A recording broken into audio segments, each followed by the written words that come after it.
mais, sei lá, até a terra acabar, nós vamos passar, o Fluminense vai ficar.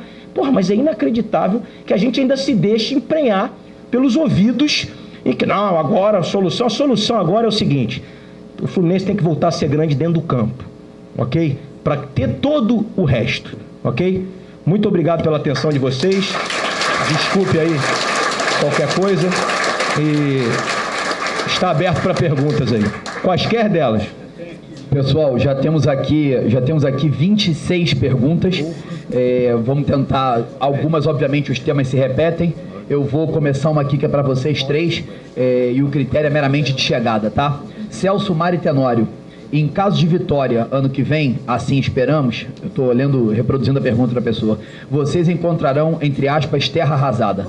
Na visão de vocês, quais os principais erros da gestão atual e quais seriam as alternativas que vocês vislumbram para recolocar o Fluminense como equipe respeitada e vencedora novamente? A pessoa não se identificou, mas eu estou fazendo a pergunta aqui. Quem quer começar?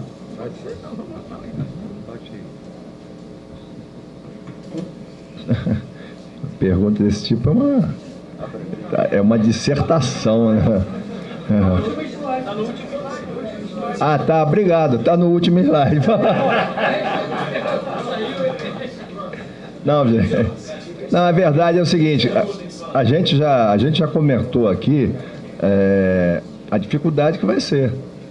Se formos nós, ou for qualquer outro bem intencionado, que tem muita gente também que não é muito bem intencionado. Então, eu acho que o Fluminense tem que fazer as coisas. Por exemplo, quando eu falava antes que 2016 que ia ser ruim essa gestão, porque eles não entendem nada, estou falando de futebol especificamente, né? A gente já mostrou aqui que talvez dê para fazer um futebol, mesmo com esse problema todo de investimento, eu tenho absoluta certeza, melhor do que esse grupo fez.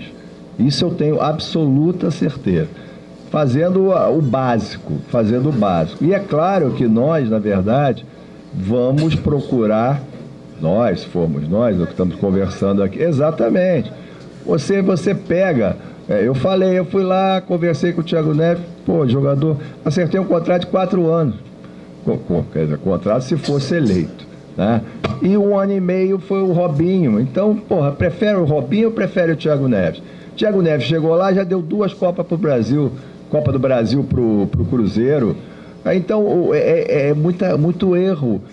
Por exemplo, o Autuori, que é um bom técnico, vem para ser um diretor executivo, mas diz: eu com o jogador não quero discutir contratação. Pelo amor de Deus, não tem cabimento. O Fluminense hoje tem vices de futebol que não falam, que não aparecem. Como é que pode um negócio desse? Nem na reunião do conselho, o Monteagudo está falando aqui, meu Deus, isso não pode dar certo, não deu certo, não vai dar certo nunca. E quem vai ficar na situação mais difícil é efetivamente o Fluminense e nós torcedores. Sinceramente, é duro ver jogo hoje do Fluminense. Aquele jogo do América, se não é aquele pênalti, Júlio César, aquele Luan, graças a Deus, estava jogando porcaria nenhuma, né? Porque ele perdeu mais um gol. Graças a Deus, é um negócio de louco, a gente fica triste, né? E é um grupo que talvez com um apoio melhor, aquele lá do Abel, né? Que tinha o Richarlison aí já começando a aparecer. O Richarlison chegou aqui muito mal. Como o Pedro também, que saiu da base, ele tropeçava nas pernas, e hoje é uma beleza. Porque isso faz parte do jogador evoluir quando tem algum talento, algum fundamento. Exatamente, então...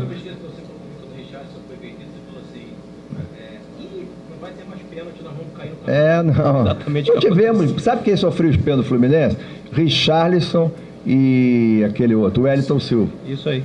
Porque eles botam a bola na frente, às vezes uns eram, mas outros não eram não, mas o juiz dava. Aí o cara dá um toquezinho no tornozelo, o Henrique Dourado fazia gol de pênalti toda a rodada. O Henrique Dourado é um sucesso. Então eu acho que, tentando entender aí a questão da pergunta, eu acho que é isso. Não dá, evidentemente, nem por grupos de WhatsApp, nem não sei o quê, numa reunião dessa, de repente, mas tudo isso tem que ser muito mais debatido, né? Também muito mais estudado. A gente tem que voltar a ter...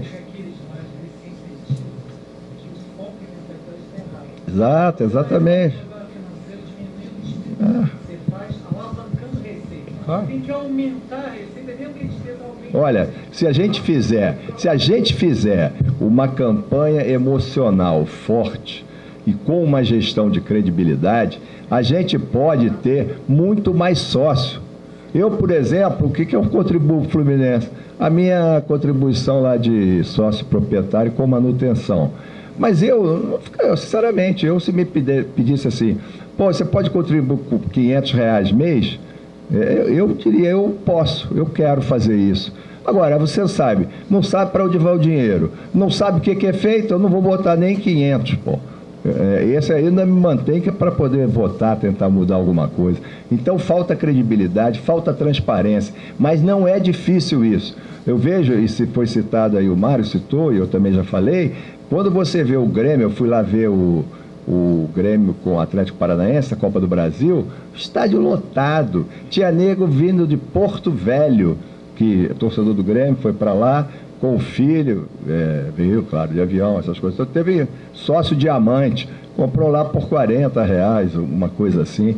Então, o torcedor tem que ter vontade de torcer de novo pelo clube. Ele tem que acreditar que o Fluminense é forte, que o que nós estamos vivendo, eu não conheço esse negócio de flu-sócio. Eu, às vezes, bato um pouquinho, mas não conheço. Nunca entendi direito. No meu tempo lá, eu falava com o presidente. Eu não ia falar com o sócio, eu falava com o Peter, que era o presidente, que era flu-sócio, né? E aí a gente... e eu achava muito interessante. Pô, mas tem um grupo aqui que parece um partido político. Porra, então, o que esses caras querem? Né? É uma coisa, assim, terrível. E outra coisa, são os rompantes. O Martinúcio, quando ele veio para o Fluminense, estava a história do Conca ter saído. E o Peter quis dar uma de macho, assim, queria dar uma satisfação à torcida. Aí foi nesse Martinúcio e no Franzini. Eu chamo de Franzini, que ele era bem magrinho, né? O Lanzini. O Lanzini até que deu um pouquinho certo e tal. Agora o Martinúcio foi uma desgraça. E aí eles, depois que fizeram, ele e Marcelo Teixeira se trancaram ali no Hilton, aquele hotel, não falaram nada comigo. Depois que fizeram, vieram pedir se eu podia ajudar o Martinúcio. Eu mandei eles, com todo respeito, eu não ajudei nada e não ia ajudar uma situação dessa. Porque a gente tinha feito já muitas coisas que a gente tem feito. No patrocínio, na história do patrocínio, a gente ajudava muito essa história da pré-temporada. O Fluminense um dia me perguntaram isso. O Fluminense soube aproveitar o patrocínio? Eu acho que não. Eu acho que não soube. Porque o Fluminense pagando 20% do futebol poderia ter tido, claro que 20% foi no período mais 2007, 2006, essa coisa toda. Então era isso. Então, eu tenho essa expectativa e acho que a gente vai, nós todos, vamos conseguir mudar esse quadro de coisas.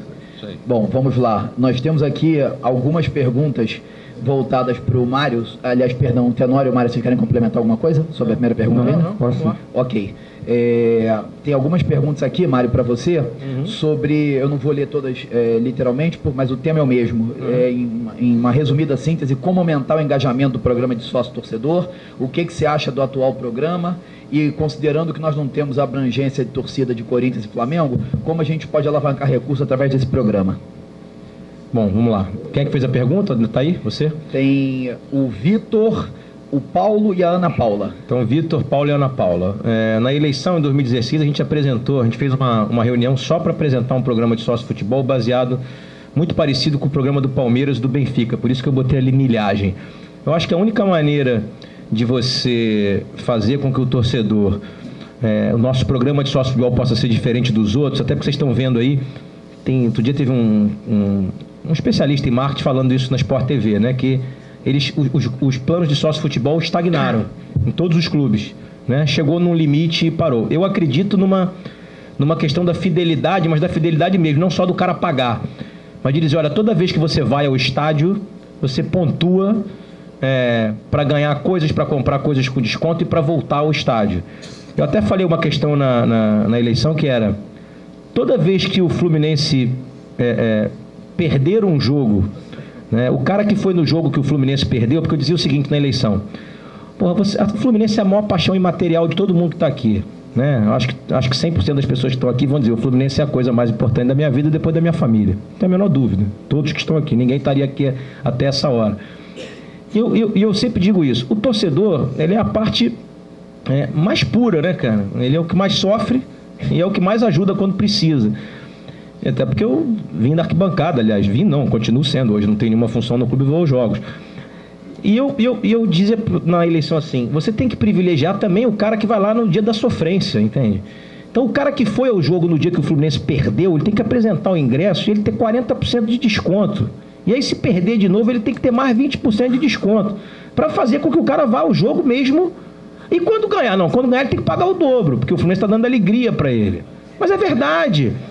Pô, eu tô falando de um comércio, eu falo para todo mundo isso, olha só. O torcedor de futebol é o maior consumidor do mundo, porra. Eu falo isso para todos os meus clientes que são empresários. Eu falo: pô, meu amigo, se, ao invés de o cara que compra aí no seu restaurante ou na sua loja de suco, eu advogo para empresa de vários ramos, o cara fosse torcedor, você tá feito. Aí ele fala para mim assim: por que normalmente às vezes o cara não gosta de futebol? Eu falo: cara, olha só, o Fluminense faz um jogo em Edson Passos, 9h45 da noite, com chuva, e vão 10 mil malucos, cara. Aí eu falei pra ele: você faria isso pra levar sua mulher ao cinema? O cara falou assim: ó, tem o melhor filme do ano, tá passando num cinema em Edson Passos, 9h45 da noite, tá chovendo. Se alguém levantar a mão aí, eu mudo de nome.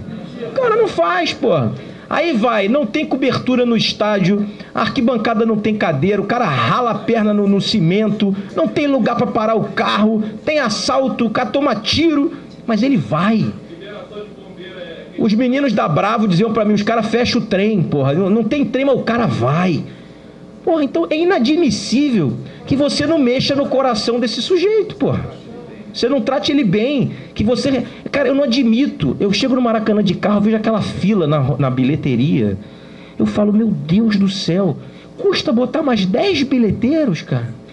Porra, estamos engasgando na formiga. Desculpa, já viu que o sistema não dá certo, que o cara fica bebendo, coisa e tal? Meu amigo, quintuplica o número de bilheteria. Vai custar quanto isso pro Fluminense? 5 mil reais, 10 mil reais. Que era discussão lá no departamento de futebol.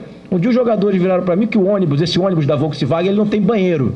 E aí nós estávamos jogando, não tinha Maracanã, estávamos jogando em Volta Redonda, o jogador fala para mim: cara, pô, pede ao presidente para alugar um ônibus leito aí com banheiro. Eu falei: por que não? Porque a gente parou no engarrafamento indo pro jogo semana passada, e aí todo mundo quis ir ao banheiro, desceu todo mundo no posto de gasolina, nós fomos assediados, teve gente que xingou a gente. Aí eu fui perguntar pro Rodrigo Henrique: quanto custa um ônibus para ir lá? Custa 4 mil, sei lá. Aí eu falei: porra, tem um cara que ganha 400 mil, que tá dentro do ônibus, tem que descer para ir no banheiro do Bob's, porque eu não gasto 4 pratos. Com o torcedor é a mesma coisa, cara. Era admissível que o cara não se sensibilize de ver senhores, crianças, na fila, esmagado, né? E, porra, pelo amor de Deus, quantos bilheteiros o Maracanã disponibiliza? 20? Bota 60 do Fluminense, bota bilheteiro, bota papa-fila. Porra, não tem papa-fila, cara. Aí você vai no show de rock, tem papa-fila. Você vai no cinema, tem papa-fila. Você vai no pedágio, tem papa-fila. Por que não pode botar? Por que tem que maltratar o torcedor? Falei: alguma coisa difícil de fazer aqui? Não. É inviável? Não, cara. Tudo que a gente defendeu na eleição era viável. Só que os caras não fazem, não se movimentam. Eles não saem do lugar, né? É inacreditável.